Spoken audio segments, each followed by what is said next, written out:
Hai semuanya, semoga kalian yang menonton video ini selalu sehat dan bahagia ya. Perkenalkan, kami Farah, Cindy, Anggia, Tiffany, Anes, dan Fitri. Kami merupakan mahasiswi Universitas Mercu Buana Jakarta yang akan memberikan psikoedukasi mengenai komunikasi intim dalam perkawinan dan keluarga. So, tunggu apa lagi? Check this out! Perkenalkan, nama aku Tiffany. Di video kali ini aku mau ngebahas tentang komunikasi seksual. Sebelumnya aku mau makasih banyak sama Anggia udah ngebukain video tadi, pertama opening itu. Oke, selanjutnya mari kita bahas. Hubungan seksual ini dalam pernikahan biasanya menjadi tolak ukur sumber kebahagiaan yang dapat mengakibatkan berakhirnya pernikahan, bahkan sampai perceraian jika tidak adanya komunikasi yang secara terbuka.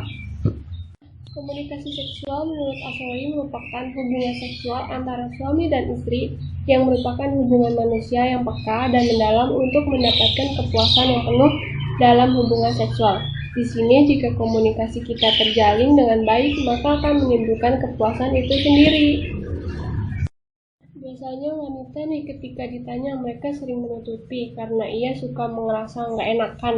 Nah di sini diperlukan yang namanya komunikasi. Kadang-kadang antara suami ataupun istri sering ngerasa kepuasan seksualnya nggak tersalurkan secara mendalam, yang artinya di sini komunikasi mereka nggak terjalan secara lancar karena mereka saling menutupi satu sama lain. Padahal kan itu nggak baik ya. Supaya dalam hubungan seksual saling merasa menikmati satu sama lain, sebaiknya istri maupun suami bisa menyampaikan keinginan yang selama ini terpendam, seperti menunjukkan atau bilang bagian mana nih yang mau disentuh sama pasangan. Nah, itu akan menikmati satu sama lain tuh. Dapat disimpulkan, komunikasi ini peranan yang sangat penting ketika dalam membina hubungan rumah tangga, terutama dalam hubungan seksual. Sehingga kita dapat mengetahui bahwa kepuasan seksual yang terjadi pada pasangan merupakan hal yang selalu diinginkan. Oke, selanjutnya akan ada pembahasan terbaru dari teman saya. Hai, saya Fitri. Kali ini saya akan menjelaskan mengenai komunikasi perkawinan. Komunikasi adalah suatu jembatan kehidupan antara manusia dan tidak bisa dilepaskan dari roda kehidupan manusia. Komunikasi merupakan kata yang melingkupi semua bentuk hubungan dengan orang lain yang berbentuk seperti percakapan, mengajak, menasehati, dan melakukan kesepakatan. Komunikasi yang terjadi dalam suami istri harus sama-sama terbuka dan berlangsung dengan adanya komunikasi dua arah. Melalui komunikasi terbuka, maka akan terbentuk perhatian sehingga kesalahpahaman dapat dihindari. Komunikasi terbuka juga bisa mendukung pasangan agar mengenali kekurangan dan kekuatan dari pasangan yang akan menetapkan tujuan selaras dengan kemampuan. Menurut Katz tahun 2000, sikap hubungan dengan komunikasi tentang fungsi sikap yaitu yang pertama, sikap seperti pernyataan nilai. Sikap pada seseorang mengarahkan pada nilai-nilai yang ada pada diri mereka. Kita bisa mengartikan sikap suami dan istri yang memberikan atau membuatkan minum untuk sang suami karena tiap-tiap dari mereka mempunyai nilai tersendiri yang didapatkan dari pengetahuan atau pengalaman di lingkungan mereka. Yang kedua, sikap seperti mempertahankan ego. Seseorang menarik sikap khusus untuk membentengi atau mempertahankan egonya sendiri. Kita dapat menangkap sikap dari suami yang mengarah sewenang-wenang karena ingin menegakkan egonya. Yang ketiga, sikap untuk pengetahuan. Sikap seseorang kepada sesuatu sasaran menjelaskan keadaan pengetahuan dari orang yang berkaitan. Disimilaritas latar belakang pendidikan dan pekerjaan bisa memicu selisih pengetahuan dan pengertian yang menantinya terselip perbedaan dalam melihat suatu permasalahan. Yang keempat, sikap sebagai alat menggapai tujuan. Sikap seseorang pada suatu objek dipastikan hingga sejauh mana objek itu bisa dipakai untuk mencapai tujuan. Kita bisa mengartikan maka perubahan mungkin saja menjadi hal yang berat jika tidak mengerti kebaikan yang akan datang dari perubahan itu. Hal yang mempersulit kemampuan berkomunikasi pada perkawinan menurut Olson 2000 ialah yang pertama membangun asumsi. Ada kalanya kita sadar bahwa perasaan pasangan kita tanpa bertanya dengannya langsung. Sebenarnya keadaan ini dapat membuat masalah komunikasi. Yang kurang tepat di sini adalah saat seseorang beranggapan bahwa pengalamannya selama ini pasangan yang tidak berubah, sedangkan perasaan, ide, acap kali berubah. Beranggapan tentang perasaan dan pemikiran pasangan akan membuat rendahnya komunikasi dan kemauan dalam keintiman. Yang kedua, mengganti komunikasi positif menjadi negatif. Pada awal hubungan pasangan, akan selalu melihat pasangan dari hal-hal yang positif. Hal negatif seakan tidak pernah ada dalam pasangan. Namun, lama-kelamaan hal-hal negatif menjadi hal yang utama yang dilihat oleh pasangannya. Terdapat beberapa cara untuk meningkatkan komunikasi dalam sebuah hubungan, yaitu yang pertama, sempatkan untuk berbicara setiap hari pada pasangan, terlebih lagi ketika akhir pekan, membahas terkait perasaan satu sama lain. Jadi, jangan sibuk sendiri ya, karena pasangan kita pastinya punya banyak keluh kesah dan butuh seseorang yang bisa mendengarkannya. Yang kedua, menjadi pendengar aktif dan menjadi pendengar asertif bagi pasangan kita. Yap, poin ini berkaitan dengan poin yang pertama tadi ya. Jadi, selain kita menyempatkan diri untuk berbincang dengan pasangan kita juga harus dapat menjadi pendengar yang aktif dan asertif bagi pasangan kita. Kenapa? Karena dengan begitu akan terjadi suatu hubungan komunikasi dua arah dan ada timbal balik yang positif. Selanjutnya, tidak ada kebohongan antara pasangan atau membuka diri. Jadi, dengan kita saling jujur dan terbuka, maka secara tidak langsung itu dapat menumbuhkan rasa kepercayaan dengan pasangan kita.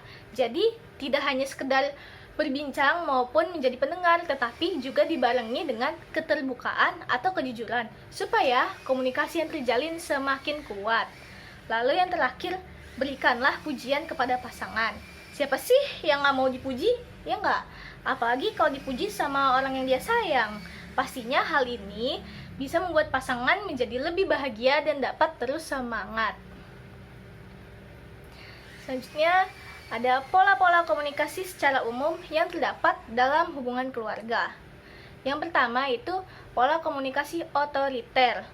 Pola komunikasi yang seperti ini tidak bagus karena orang tua terlalu mengatur anaknya dan tidak mendengarkan keinginan si anak. Jadi, anaknya merasa seperti dikekang dan tidak diberikan kebebasan.